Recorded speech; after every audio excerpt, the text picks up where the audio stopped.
বুঝি অনেকেই মনে ভাব এমন হয় যে শিবধাম নাকি ধর্মের নামে ব্যবসা করছে। আচ্ছা, তো এটা যদি খুলে বলেন। আমাদের ভারতবর্ষে শুধুমাত্র যে শিবধাম আছে তা নয়, আরো অনেক ট্রাস্ট আছে, ধর্মীয় ক্ষেত্র রয়েছে, ধর্মীয় সংস্থান আছে, আশ্রম আছে, সংঘ আছে। তাহলে আমি একটা কথাই বলবো যে আমি এখনকার কথা পরে বলছি। আগেকার দিনে দেখতে পাওয়া যেত যে চৈতন্য মহাপ্রভু বিভিন্ন জায়গায় ঘুরে ঘুরে, বিভিন্ন গ্রামে ঘুরে ঘুরে কিন্তু তিনি নাম কি করেছে, নাম জপ করতেন এবং কিভাবে কীর্তন করতে হয় এবং হরিনামের যে সংকীর্তন, এই যে নাম প্রচার করা, তিনি কিন্তু বিভিন্ন জায়গায় আঞ্চলিক ভিত্তিক নাম প্রচার করতেন। এবং আমরা যদি শ্রীলা প্রভুপাদকেও দেখে নিই, ইসকনের শ্রীলা প্রভুপাদ, তা উনিও তো বিভিন্ন দেশে গিয়ে, বিভিন্ন জায়গায় গিয়ে নাম প্রচার করেছে। এবার আমার কাছে বলার বক্তব্য হচ্ছে, আমরা এখনো দেখি, কিছু যুগ আগেও আমরা কিন্তু দেখেছি যে বিভিন্ন গ্রামে গঞ্জে গিয়ে গিয়ে কিছু সাধক, তপস্বীগণ, কিছু গোস্বামী, কিছু আচার্যগণ, তারা কিন্তু ভিক্ষা করে, কি করে, ভিক্ষা করে কিন্তু নাম প্রচার করেছেন। তারা ব্রহ্মচারী ভিক্ষা করে নাম প্রচার করেছেন। তাহলে এটাকেও কি ব্যবসা বলা হবে না?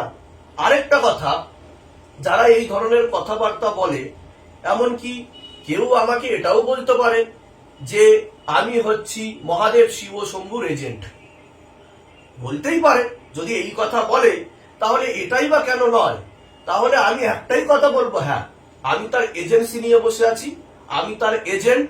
যখন আপনি ছোট বাচ্চাদের সাথে টিভি স্ক্রিনে বা আপনার কম্পিউটার স্ক্রিনে কন্ডোমের অ্যাডভার্টাইজমেন্ট দেখেন, কিসের অ্যাডভার্টাইজমেন্ট?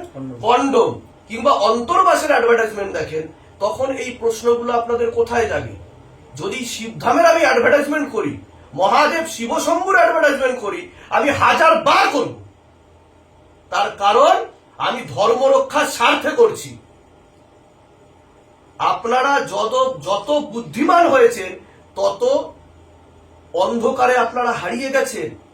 আজকে যখন এই সমস্ত জিনিসগুলো আমরা আজকে কি দেখতে পাচ্ছি, নোংরা চলচ্চিত্র দেখতে পাচ্ছি, ঠিক আছে, আমরা নোংরা চলচ্চিত্র দেখতে পাচ্ছি, তো সেখানে তো কোনো রকম আওয়াজ উঠছে না।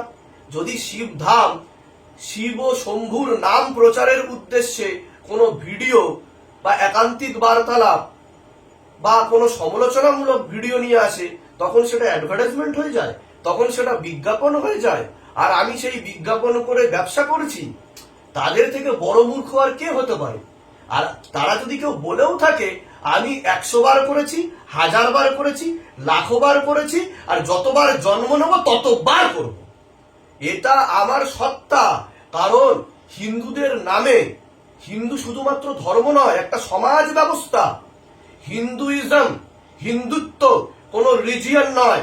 যারা বেদ পড়েছে, যারা শাস্ত্র পড়েছে, যারা জ্ঞানী সঠিক, তারা জানবে যে সনাতনী, আমাদের ধর্ম হচ্ছে সনাতনী। তো উই আর বিলঙ্গিং ফ্রম সনাতন ধর্ম। আর হিন্দু মানে কি? এই যে বলা হয় হিন্দুস্থান, একটা সমাজ ব্যবস্থা, তার মধ্যে মুসলিম, খ্রিস্টান, শিখ, জৈন, আমরা সব ধর্মকে রেসপেক্ট করি। সে একমাত্র হিন্দুই কিন্তু সব ধর্মকে, সনাতনীরাই কিন্তু সব ধর্মকে রেসপেক্ট করতে জানে এবং সকলের সাথে মিলেমিশে থাকতে জানে। সেখানে যদি আমাদের ধর্ম নিয়ে আমরা জোরে কোনো কথা বলি, সেটা কি বিজ্ঞাপন হয়ে যায়? কোনোদিনও কি সম্ভব? আর যদি বিজ্ঞাপন হয়েই যায়, তাহলে সেই বিজ্ঞাপন বারবার করা উচিত। আমি তো সকল হিন্দুবাসীকে বলবো, সকল সনাতনবাসীকে বলবো, যে যদি হিন্দুর ব্যাপারে কোনো কথা ওঠে, যদি হিন্দুর ব্যাপারে কোনো কথা ওঠে, আপনি যদি কিছু করতে না পারেন, যদি আওয়াজ দিতে না পারেন, আর কিছু করুন বা না করুন, কোন ব্যক্তি যদি সেই নিয়ে কথা বলছে, তার পাশে গর্বের সাথে দাঁড়িয়ে যান এবং বলুন আমি হিন্দু, আমি ওকে সমর্থন করছি। আজকে একটা হিন্দুই কিন্তু একটা হিন্দুকে পা ধরে টেনে নামায়, তাই না? একটা ইসলাম ধর্ম নিয়ে কথা বলুক, কার কত সাধ্য আছে দেখি। কিন্তু আজকে যত নেগেটিভ জিনিস আজকে তুলে ধরা হচ্ছে, এগুলো কিন্তু হিন্দু ধর্ম এবং আমাদের সনাতন ধর্মকে নিয়ে আমাদের পরম্পরাকে আঘাত করার জন্য তুলে ধরা হচ্ছে। কোথায় সমাজ ব্যবস্থা? আজকে এই যে মাদ্রাসা বোর্ডে কোরআন শরীফ কে কিন্তু পড়ানো হয়, পাঠ করানো হয়, তাদের পরীক্ষা হয়। আর আমরা ছোটবেলা থেকে কোথায় একটা সাবজেক্ট কি করা যায় না? আমি শিক্ষামন্ত্রীকে বলবো, আমাদের দেশের আইন কি? আমরা তো ভারতবর্ষ, আমাদেরকে কি বলা হয়? ভারতবর্ষ, তাই না? তা আমরা ভারতবর্ষ। তা মহাভারতে ভগবান শ্রীকৃষ্ণের অধ্যায় হচ্ছে ভগবত গীতা, একটা পাঠ। তাহলে আমরা ভগবত গীতাকে আমাদের একটা সাবজেক্ট করতে পারি না?